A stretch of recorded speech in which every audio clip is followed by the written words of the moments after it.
স্বামী ব্যারিস্টার তৌফিক নেওয়াজের মৃত্যুতে মুন্সিগঞ্জ জেলা কারাগার থেকে প্যারোলে মুক্তি পেয়েছেন সাবেক শিক্ষামন্ত্রী ডাক্তার দীপুমণি। বৃহস্পতিবার সকাল 6:15টার দিকে তিনি কারাগার থেকে বের হন। বিষয়টি নিশ্চিত করেন মুন্সিগঞ্জ জেল সুপার জান্নাতুল ফরহাদ। তিনি জানান, বুধবার প্যারোলে মুক্তির জন্য জেলা প্রশাসকের কাছে আবেদন করেন দীপুমণির মেয়ে তন্নি দীপাবলি নেওয়াজ। তার আবেদনের প্রেক্ষিতে দীপুমণিকে 12 ঘন্টার জন্য প্যারোলে মুক্তি দেওয়া হয়। সকাল 6টা থেকে সন্ধ্যা 6টা পর্যন্ত এই প্যারোলের সময় নির্ধারণ করা হয়েছে। জেলা সুপার আরও জানান, সকাল 6:15 কারাবিধি অনুযায়ী কড়া নিরাপত্তার মধ্যে পুলিশি পাহারায় সাবেক শিক্ষামন্ত্রী ডাক্তার দীপুমণিকে মুন্সিগঞ্জ জেল কারাগার থেকে ঢাকার উদ্দেশ্যে পাঠানো হয়েছে। নির্ধারিত সময় শেষে তাকে পুনরায় কারাগারে ফেরত আনা হবে।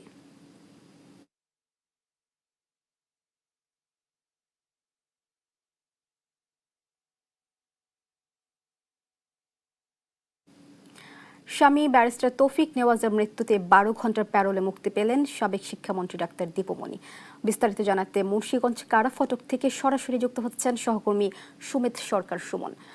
সুমন, দীপুমণি কখন প্যারোলে মুক্তি পেয়েছেন? ধন্যবাদ আপনাকে। আপনি যেমনটি বলছেন, সাবেক শিক্ষা মন্ত্রী দীপুমণি কিন্তু আজ সকাল 6:15 কিন্তু মুন্সিগঞ্জ যে কারাগারে তিনি ছিলেন, সেই কারাগার থেকে কিন্তু 6:15 কিন্তু প্রিজন ভ্যানের মাধ্যমে কড়া নিরাপত্তার মধ্যে কিন্তু তাকে কিন্তু আসলে প্রিজন ভ্যানে পুলিশি পাহারায় কারাগার থেকে বেরিয়ে কিন্তু ঢাকার উদ্দেশ্যে কিন্তু তিনি রওনা হয়েছেন। এর আগে কিন্তু গতকাল তার মেয়ে 4 দিনের কিন্তু প্যারোলে মুক্তির আবেদন করেন।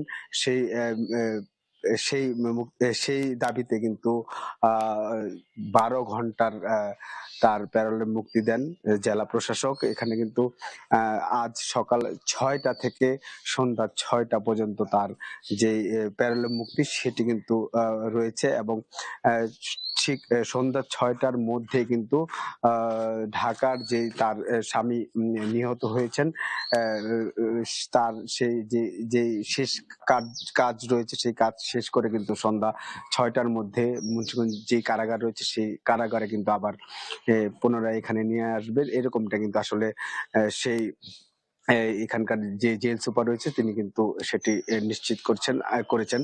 তো আমরা কিন্তু সকাল 6টায় মুন্সিগঞ্জ কারাগারে এলাকায় ছিলাম। সেখানে কিন্তু আমরা দেখেছি যে তারা কারা কর্তৃপক্ষ এবং পুলিশ কিন্তু কড়া নিরাপত্তার মধ্য দিয়ে কিন্তু তাকে আসলে প্রিজন ভ্যানে তোলেন এবং কারাগারের ভিতরে কিন্তু যে গণমাধ্যম কর্মী রয়েছে তাদের কিন্তু আসলে সেখানে প্রবেশ করতে দেয়নি কারা কর্তৃপক্ষ।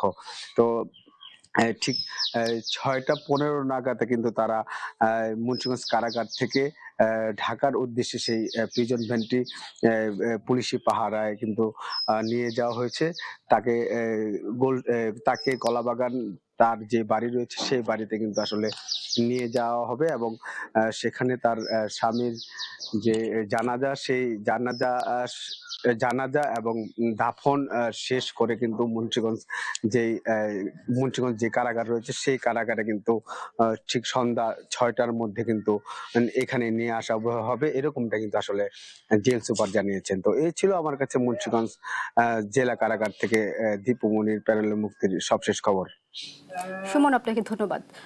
সাবেক শিক্ষামন্ত্রী দীপুমণির প্যারোলে মুক্তির সর্বশেষ তথ্য জানাচ্ছিলেন সহকর্মী সুমন।